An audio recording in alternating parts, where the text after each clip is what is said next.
and then we'll have a very special commemorative coin toss that'll include some very special dignitaries and guests here at El Paso. So like Bob said, we encourage all fans to be in the stadium early, much like our 50th anniversary celebration of the '66 championship. Great giveaways, and come out and support what Fort Bliss means to our community, and watch a great football game. Any questions? Chris, would you mind just closing the dock? Yeah, sure. Again, we have red, white, and blue, so we're going to try and stripe it out according to sections, okay? Rally times. At the request of Fort Bliss, please call the military ID tag.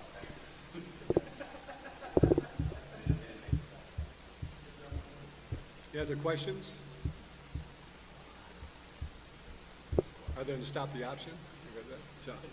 Okay, first off, I'd like to offer the condolences for the family, teammates, coaches of Brandon Jackson, outstanding young man that passed away for Army this weekend. I can't even imagine being a father myself, what his family's going through, and being a coach, what his coaches and teammates are going through. But our best wishes and thoughts and prayers are with their entire team. Tough loss for us at Texas against an excellent football team. Some things that stood out in my mind, I didn't think we played the smartest in this game. We had 3 personal fouls, 2 of those which ended up extending drives that would have gotten us off the field that resulted in scores for them, and the other one was a offensive personal foul, which was a crackback that eliminated a drive for us. So against a team that talented, you can't afford to lose any chances to continue or stop drives, and we did that 3 times in this game. That was disappointing. Offensively, we talked about having 0 turnovers. We did have a fumble, and it was in a critical point of the game. Would have got us down to field goal range or touchdown range. We were in the red zone, and Tyler Batson coughed up the ball. We can't do that, especially in those circumstances. We had a goal of rushing for 200 yards against Texas. We rushed for 135, but 41 of those yards were taken off of our sack total, which we had 5 in this game from an outstanding pass rush from Texas. Aaron Jones had an outstanding game back-to-back weeks. He had 18 carries for 123 yards, long of 51, a 6.8 average, and 1 touchdown. I truly felt that he was the best football player out on that field Saturday night. He was taken out of the game very early in the 3rd quarter. The game was out of balance, and would have made no sense to leave Aaron Jones in the game at that point. We wanted to get a look at some of our younger guys like Quadres Wadley and Tyrone Nelson. We did not do a good job on 3rd downs, and a lot of that had to do with where we were on 3rd downs. There was a lot of 3rd and longs due to either tackles for losses, assignment errors, penalties, those type things, false starts. We were 3 for 15, 20%, which our goal is 45% or better. We always talk about catching the catchables. We did have 1 drop by Cole Freitag. We talked about efficient and accurate quarterback play. Quarterbacks, Kubica was 66%, but we didn't get any chunks down the field, and probably the biggest lesson he can take from that game is protecting the ball, knowing when to get rid of the ball in the pocket. We took probably 3 sacks that probably shouldn't have been sacks on a screen, a rollout pass that you can't take in those situations, and Kubica will learn from those. We did win time of possession, which was a goal, 33 minutes, 39 seconds. We're about to face the #1 time of possession team in the country. Army controls the ball 38 minutes per game, which is outstanding. So we didn't get any red zone opportunities. The negative plays were an eyesore. The fumble in the red zone was an eyesore. And again, we talk about explosive plays. We did have 6 explosive runs, but we only had 1 explosive pass, and that resulted in a fumble after the play. So Texas had 10 explosive plays, and we had 6. You're not going to win the game doing that.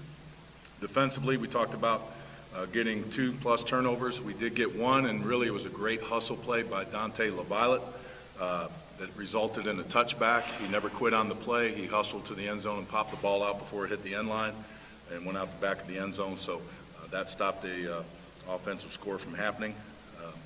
As a defense, we probably had too many overall assignment errors. I thought the kids competed very hard on defense. I thought they were tackling well. I thought we didn't have many long balls go over our head, and they were physical, but probably too many errors being not in the right spot at the right time. Our goal was to hold them under 150 yards rushing.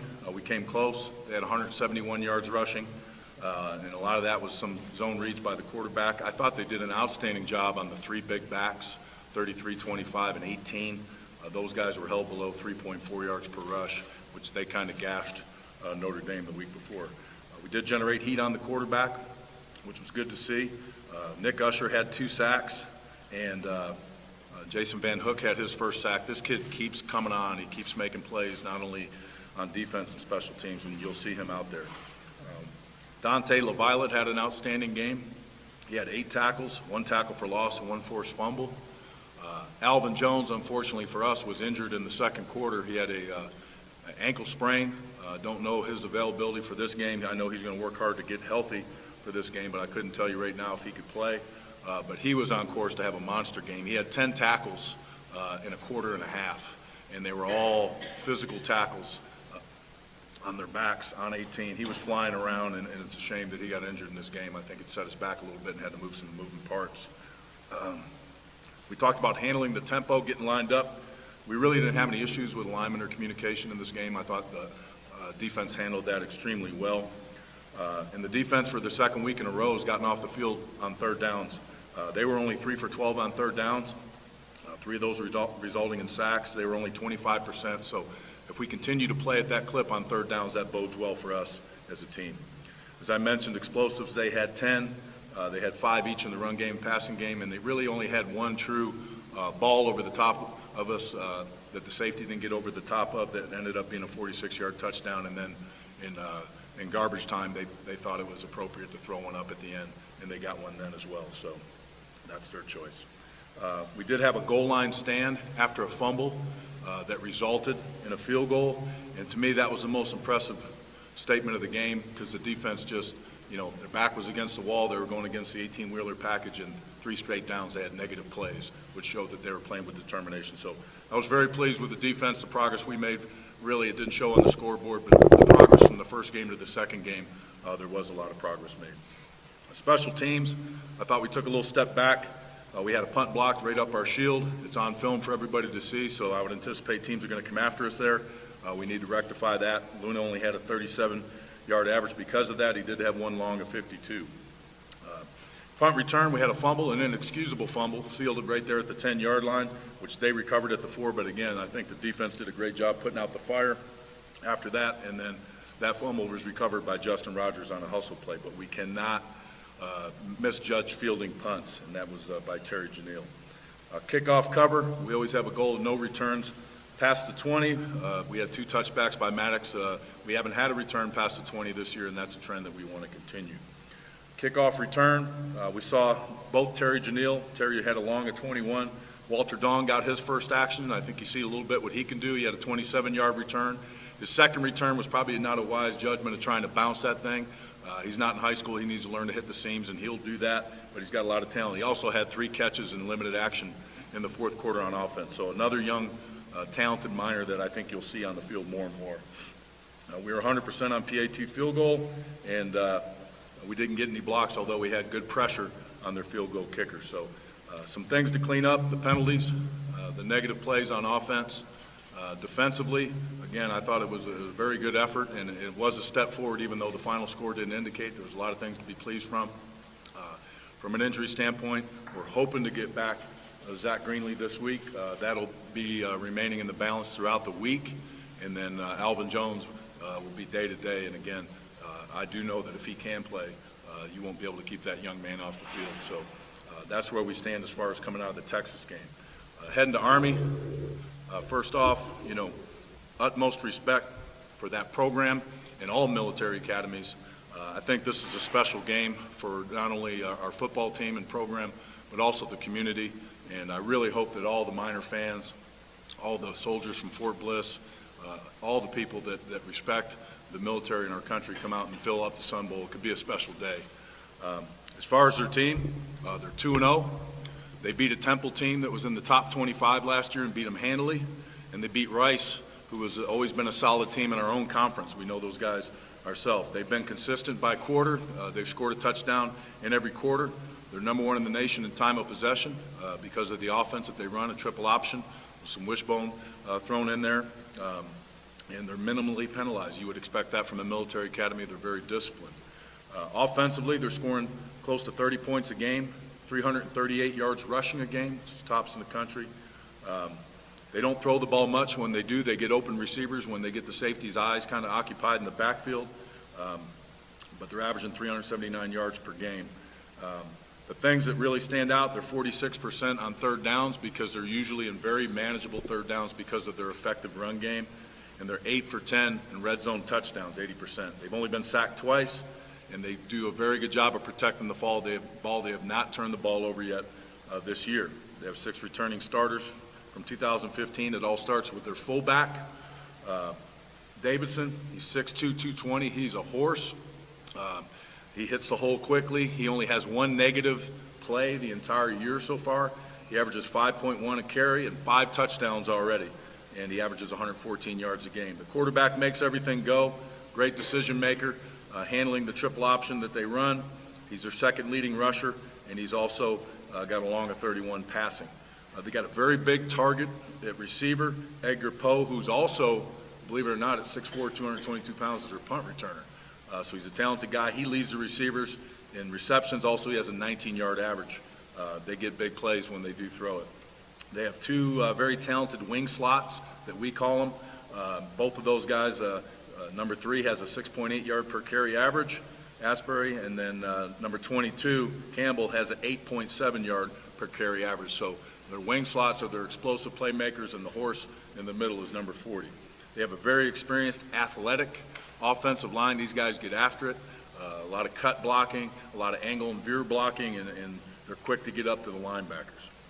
Defensively, it's probably where they've made their biggest jump. These guys are playing outstanding defense. They're multiple package, slant, 3-4. Their linebackers across the board, all 4 of them are outstanding. They have good size at the linebacker position, and they have great speed. These guys are only giving up 13 points per game. They're close to tops in the country at rushing yardage. They're only giving up 87 yards per game. And then all told, they're only giving up 270 yards total per game. They're great on third downs, 21% conversion rate, and they're good in the red zone. Teams have only been scoring touchdowns at a 50% rate. They already have 6 sacks on the year. They've only given up 3 touchdowns on the year, and they have not been scored upon in the fourth quarter. All formulas for a great defensive formula, and when you watch these guys play, they fly around. They've forced 5 turnovers already, 4 interceptions, and 1 fumble. As I mentioned, they haven't given it up on offense. They're +5 on the year. Starts with their linebacking core. They have 9 returning starters on defense. Their captain, number 39, Timpf, if I'm pronouncing that right, the will linebacker, he's got 14 tackles and an interception. This guy flies around.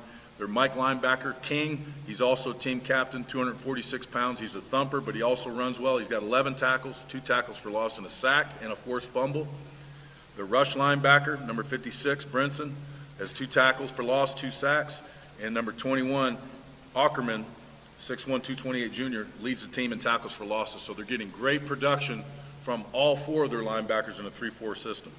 England is the free safety. He's 3rd in the team in tackles.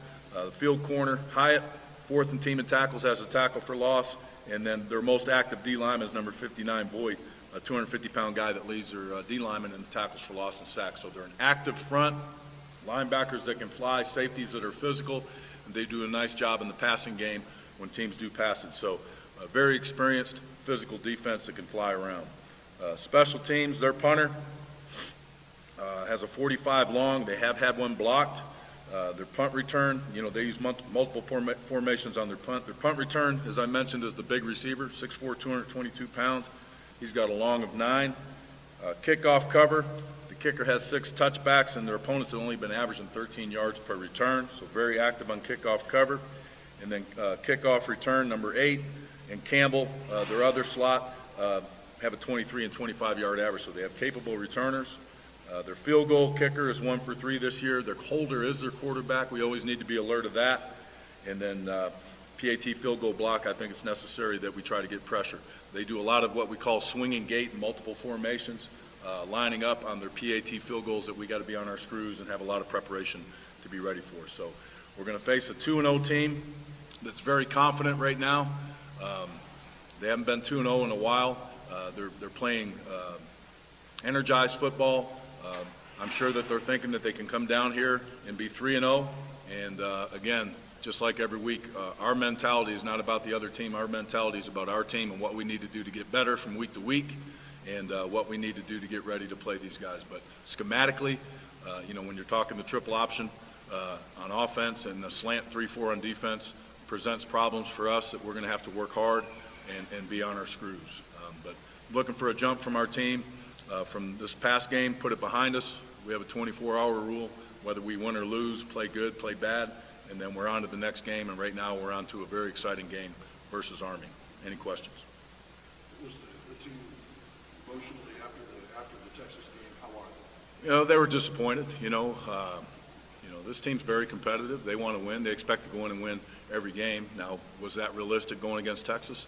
Maybe not. But I felt they went out there and competed, and they played physical. But again, as I mentioned some of the things from earlier, I just don't think we played quite as smart as we needed to, and as clean as we needed to. How difficult is it preparing for this kind of offense? It's very difficult. It's unconventional. You don't see it.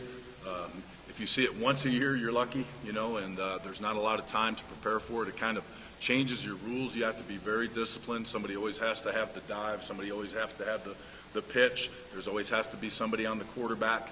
And all it takes is for one guy to be out of his gap. All it takes is for one guy not to be disciplined enough to be in a position, and you're looking at a big play.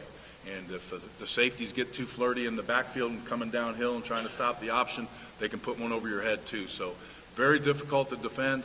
It's always a tough chore playing any of the military academies because, number one, they run such an unconventional scheme, and number two, they have the athletes that are smart. They don't make mistakes or rarely make mistakes, and they play with such passion. So it really fits their personnel well.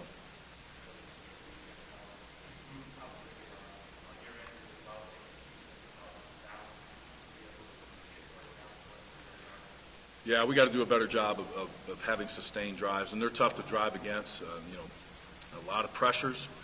They try to outnumber you in the box in the run game. That's why they've been so well versus the run. So if that is the case, and they're solely going to try to take Aaron Jones away, we got to do a better job in the passing game, getting the ball down the field, being more efficient with that. But they're outstanding on defense. I love watching them on defense, the way that they fly around, and you can tell they're a veteran team. And they got 9 returning starters back, and they're playing cohesive as a unit, and they're fun to watch.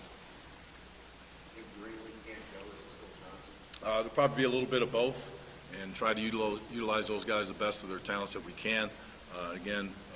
I probably won't know until the end of the week on Zach Greenlee as far as his health. I do know this: Zach Greenlee and Alvin Jones are really the only 2 guys on our team that are unhealthy right now, and they're both working extremely hard to get back for this game. Army likes to hurry the quarterback a lot. I mean, how much are you emphasizing pass coverage this game? Excuse me, could you repeat that? How much are you emphasizing pass coverage this game? Well, you can't sleep on it because, the first time that, you're up in the box trying to take away the pitch or something like that, when your eyes are supposed to be on your man, they can get behind you quickly. And that's how they get big plays in the passing game. They don't pass it often, but when they do, they usually get explosive plays. With the Army experience, probably it's kind of emotions right now with that one of the players. Has this ever happened to you, or you ever coached against a team that's coming off something like this and pushing against those emotions? Not with a player. I've dealt with personal loss, and it's emotional, and you got to deal with it in your own way. I can't even come close to speak to how Army's going to deal with that. I know they'll rally around that guy and play their hearts out. I think that's, in a situation like that, that's all you can do. But I can't even fathom that happening to a son or a teammate or a coach. It's too soon. It seems like this game's been in the back of your mind for a while. I mean, is this game going to be a defining factor in going into the conference? Well, that's one game, and we are in non-conference play, and every game leading up to conference play, we're trying to get better to prepare ourselves for conference play. So conference play is what we gear ourselves towards. It's kind of like, playing preseason games, getting ready for the regular season, although these are not preseason games. But our main focus is conference, but this game is big, but it's not bigger than all the other ones. It is one game in our season, and we approach every game the same way.